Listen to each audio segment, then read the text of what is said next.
सब जगह जाएंगे, डोरे धागे करवाएंगे, पीर फकीरों के वहां जाएंगे, मुल्ले मौलवियों के वहां जाएंगे, सब जगह जाएंगे, आराम से ले लेंगे, प्रसादी भी खा लेंगे, मान्यता भी कर लेंगे। शिरडी के साईं बाबा को बहुत लोग मानते हो, जिनके इतिहास को 100 साल अभी पूरे हुए ईस्वी सन 2018 में। ईस्वी सन 1918 में इन्होंने शिरडी में समाधि ली थी, ऐसा कहा जाता है। 100 साल इनकी समाधि को पूरे हुए। कई लोग इनको भगवान मानते हैं, कई लोग इनको चमत्कारिक देव मानते हैं, कई लोग इनको महापुरुष मानते हैं। वहां जाते हैं और मत्था टेकते हैं। जरा सुनिए ये कौन थे। मेरा दावा है, हिंदू हो या जैन हो, जो इनको मानते हैं, उन 100 में से 99 लोगों को भी ये पता नहीं है कि ये कौन थे। 99 लोगों को भी ये पता नहीं है कि ये कौन थे, कौन है, इन्हें क्यों लाया गया, ये 99 को पता नहीं। बेवकूफी की पराकाष्ठा देखो, जब पता नहीं और मानते हैं, पता नहीं और स्वीकार करते हैं, पता नहीं और पूछते हैं। बहरुद्दीन पिंडारी नाम का एक व्यक्ति था। यह अफगान से यहां आया था। यह पिंडारी जाति का था। यह मैं तब की बात कर रहा हूं जब औरंगजेब का खात्मा हो चुका था और मुगल साम्राज्य समाप्ति की ओर आगे बढ़ रहा था। धीरे धीरे मराठाओं ने अपना वर्चस्व जमा लिया था और वे हिंदू साम्राज्य की स्थापना के लिए बहुत मजबूती के साथ में आगे बढ़ चले थे। भारत के अंदर, भारतवर्ष के अंदर, अखंड हिंदुस्तान में जोरदार हिंदुत्व साम्राज्य का, हिंदू साम्राज्य का विस्तार होने जा रहा था। ये मैं तब की बात करता हूं। ये पिंडारी लोग लुटेरे हुआ करते थे। ये पूरी अफगान की जाति लूटने फाटने के लिए यहां पर आई थी। मुगलों के काल के अंदर इसने अच्छी खासी मात्रा में जगह जगह लूटपाट की थी। हिंदुओं को टारगेट बनाना, उन्हें लूटना, उनके पैसों को छीनना, उनकी बहन बेटियों को छेड़ना और पसंद आ जाए तो उनकी बहन बेटियों को उठा लेना, ऐसे इनके कर्तव्य हुआ करते थे। 1838 में इस बहरुद्दीन का माफ कीजिएगा, 1838 में इस बहरुद्दीन का जन्म हुआ और यह आगे बढ़ा। उसके बाद में एक फिल्म आई, वो हिंदी फिल्म थी। उस फिल्म को जगह जगह पर दिखाया गया षड्यंत्र के आधार पर। फिल्म में यह बताया गया, औरंगजेब के मरने के बाद पहली बार जब बोलने वाली फिल्में आई, पहली बार जब फिल्म आगे बढ़ी, वो ब्लैक एंड व्हाइट मूवी, जब फिल्मों का जमाना आया, तब यह बताया गया कि ये बहरुद्दीन पिंडारी तो बहुत अच्छा आदमी और ये पिंडारी जाति के लोग तो देशभक्त हैं, देशद्रोही नहीं, ऐसा बताया गया। बावजूद इसके इस बहरुद्दीन ने जगह जगह डकैतियां करना, लूटना फाटना जारी रखा। बड़ी मात्रा में लोगों को तहस नहस करता रहा। इसने अपनी जिंदगी में कई सारी हिंदू महिलाओं के, कन्याओं के बलात्कार किए, कितना ही सारा नुकसान पहुंचाया। अंततः जब धीरे धीरे मराठा साम्राज्यों के सामने, उधर झांसी की रानी, झांसी के अंदर लक्ष्मीबाई लोहा ले रही थी, उस वक्त अंग्रेजों का आगमन हुआ। अंग्रेजों को यह बहरुद्दीन बहुत नागवार गुजरा।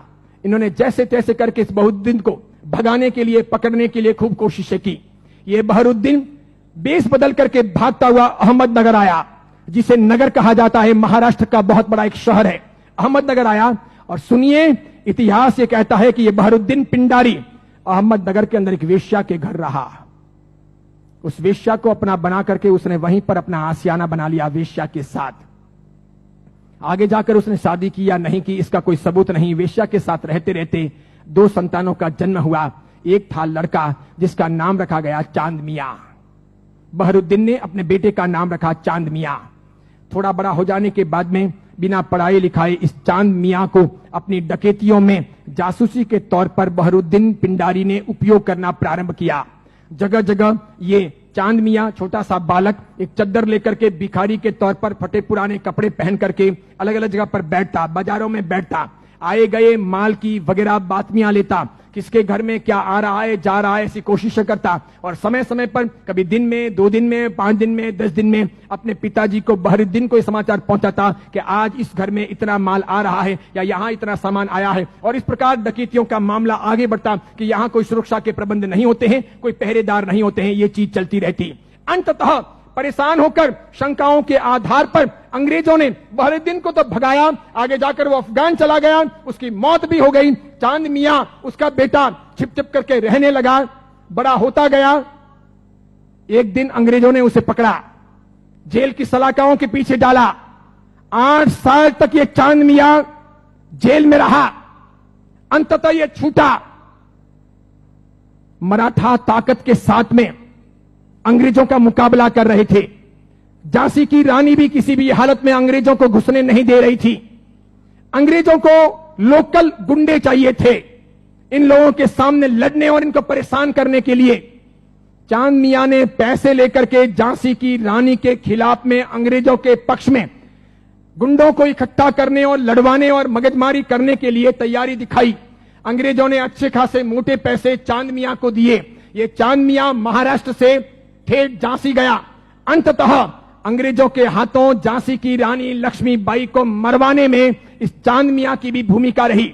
उसके मरने के बाद इन अंग्रेजों ने उस चांद मियां को नवाजा। कालांतर के अंदर एक नया नुस्खा अपनाने के लिए वो चांद मियां झांसी से आकर के शिरडी पहुंचा। वहां सुलेमानी मुसलमानों के साथ में उसकी पहचान हुई। मूल अफगानी पिंडारी जाति का ये चांद मियां बहरुद्दीन का बेटा वहां जाने के बाद में सुलेमानों के साथ में परिचय में आकर के सुलेमानों के लिए काम करने लगा।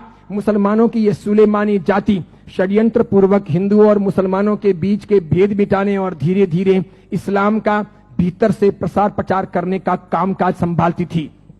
ये स्लो पॉइजन देकर के धीरे धीरे लोगों को मुसलमान बनने के लिए अलग अलग तौर तरीकों से कब्रों पर ले जाने या फिर अलग अलग दरगाहों पर ले जाने, उन्हें बदलने, उन्हें चमत्कार दिखाने के तौर पर परिवर्तित करने का काम करती थी।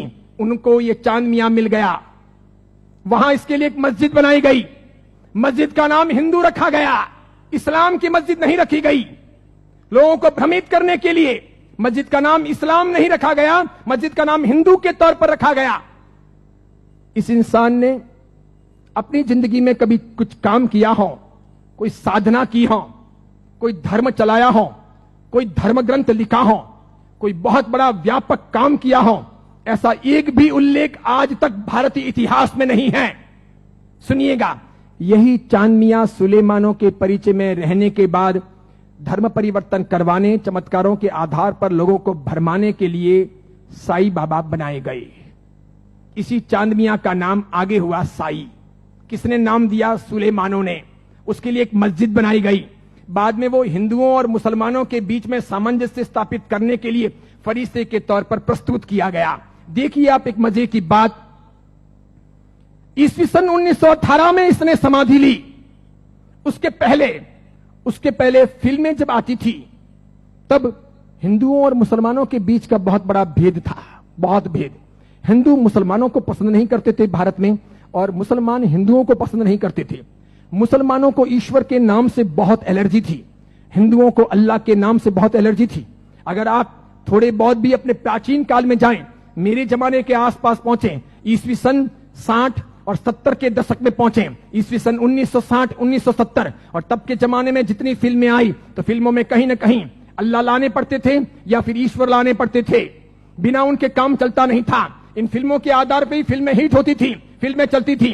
उस समय मात्र लटके मटके लेना, कमर को नचाना, ठुमके लेना और उससे फिल्म चल जाएगी, ऐसा होता नहीं था। उस जमाने का जमाना ऐसा था नहीं कि आज की हीरोइनें चल जाएं, थोड़े बहुत लटके मटके लें और फिल्म रातों रात कम कपड़ों के आधार पर फेमस हो जाए, ऐसा था नहीं। उस जमाने का कल्चर ऐसा था कि कहीं ना कहीं रिलीजियन, धर्म बीच में लाना पड़े। अल्लाह लाओ तो हिंदू नहीं देखेंगे, ईश्वर लाओ तो मुसलमान ऐतराज करेंगे। और देखो मजे की बात, अधिकांश प्रोड्यूसर मुसलमान थे।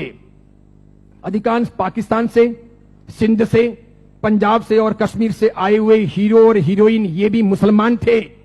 लेकिन नौबत ये थी कि ये मुसलमान हिंदुस्तान के बाजार में अपने असली नाम से चल नहीं सकते, और इसीलिए दिलीप कुमार मुसलमान, उसको अपना नाम बदलना पड़ा।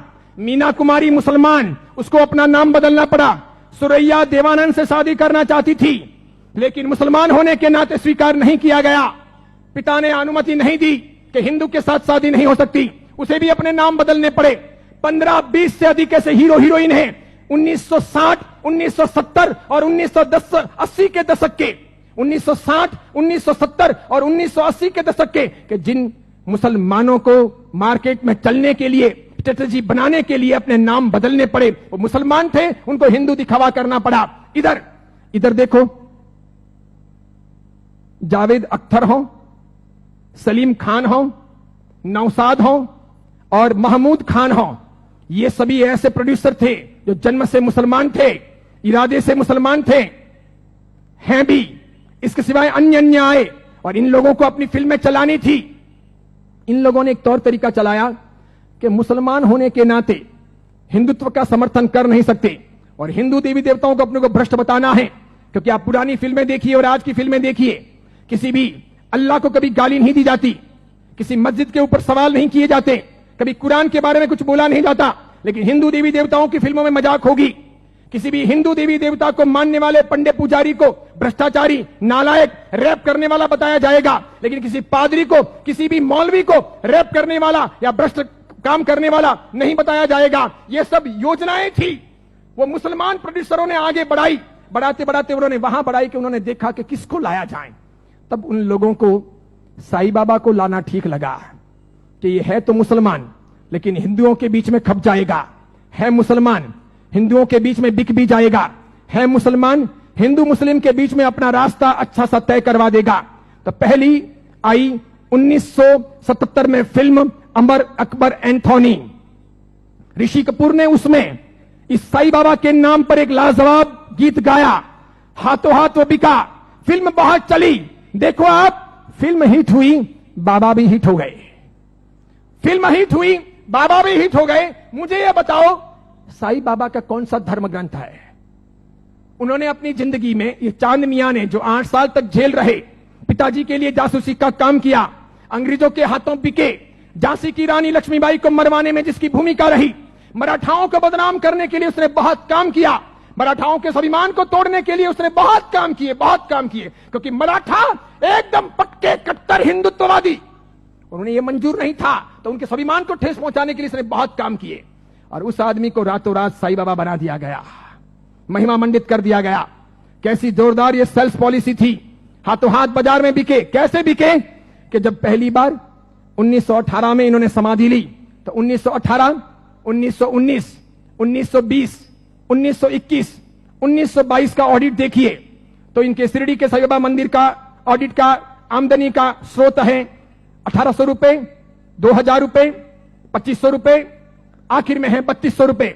1918 से 1925 के बीच में 3200 रुपए की आमदनी वाले ये बाबा क्या हिट हुए, और पागलों की तरह हिंदुओं ने और जैनों ने कितना उनको हिट किया, कितने वो वहां गए, कितने मत्थे टेके और कितना पैसा बर्बाद किया कि आज शिरडी के साईं बाबा के मंदिर की वार्षिक आमदनी है 371 करोड़, 371 करोड़। वहां मुसलमान जाने वाले 5% भी नहीं, वहां जाने वाले मुसलमान 5% भी नहीं, और जाने वाले हिंदू और जैन 95%, पैसे खर्च करने वाले अधिकांश 95%। मुझे बताइए, हिंदू धर्म के कौन से ग्रंथ में इनके बारे में क्या लिखा है? उपनिषदों में, वेदों में, महाभारत में, रामायण में, उसके बाद के किसी साहित्य में कि कभी शिरडी के साईं बाबा होंगे या हुए हैं, या वो फरिश्ते हैं, वो कोई अवतारी हैं, वो कोई हिंदू देवी देवता हैं? बिल्कुल नहीं। लेकिन हिंदू धर्म को भ्रष्ट करने, उनको बहलाने फुसलाने के लिए काम किया गया और ये सफल हो गया, सफल हो गया। हाथों हाथ ये बिक गए। आज तो देखिए, आज हिंदुस्तान के अधिकांश हिंदू मंदिरों में हिंदुओं के देवी देवता छोटे हो गए हैं, साईं बाबा बड़े हो गए हैं। हिंदुओं के देवी देवता साइड में हो गए हैं, साईं बाबा प्रमुख हो गए हैं। हिंदुओं के देवी देवता कम कमाऊ हो गए हैं, साईं बाबा अधिक कमाऊ हो गए हैं। जिसको भी अपनी दुकानदारी चलानी हो और भगवानों के नाम पर, देवी देवताओं के नाम पर पैसा कमाना हो, साईं बाबा की मूर्ति ला दो। आप भी प्रयोग कर सकते हो।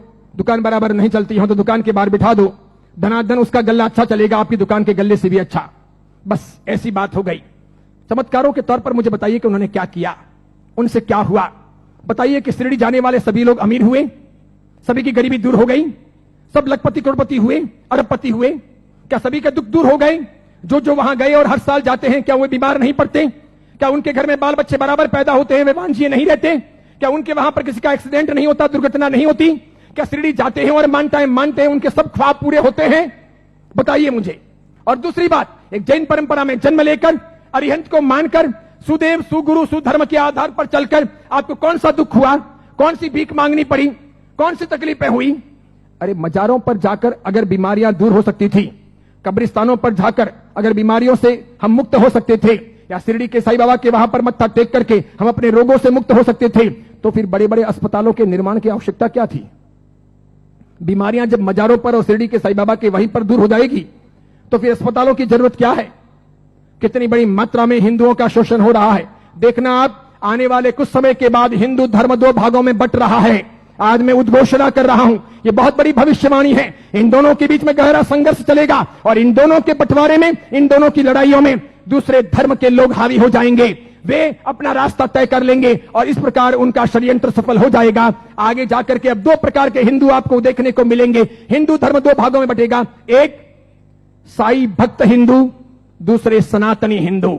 दो प्रकार के हिंदू आपको देखने को मिलेंगे। एक वे जो साईं बाबा को मानते हैं, दूसरे वे जो साईं बाबा को नहीं मानते हैं। कई सारे हिंदू पंडित पुजारी हैं, कई सारे हिंदू संत महात्मा हैं, उनको भी अक्ल नहीं है। वे भी शिरडी के साईं बाबा के वहां पर जाते हैं और उनको मानते हैं और उनके मंदिर बनाते हैं और उनकी पूजा करते हैं। उनको पता नहीं कि राम का इतिहास है, कृष्ण का इतिहास है, बजरंग बली का इतिहास है, महाभारत का इतिहास है, रामायण का इतिहास है, देवी देवताओं का इतिहास है। इनका कोई इतिहास नहीं।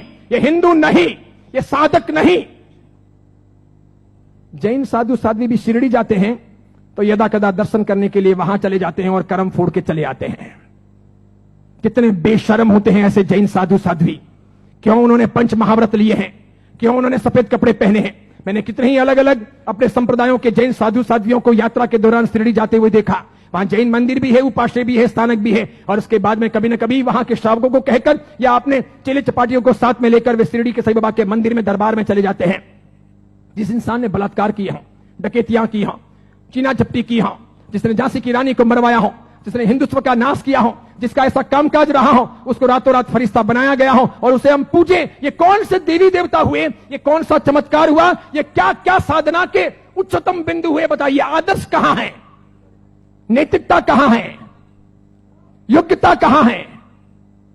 बहुत सारे लोग ख्वाजा मोइनुद्दीन चिश्ती की दरगाह पर जाते हैं,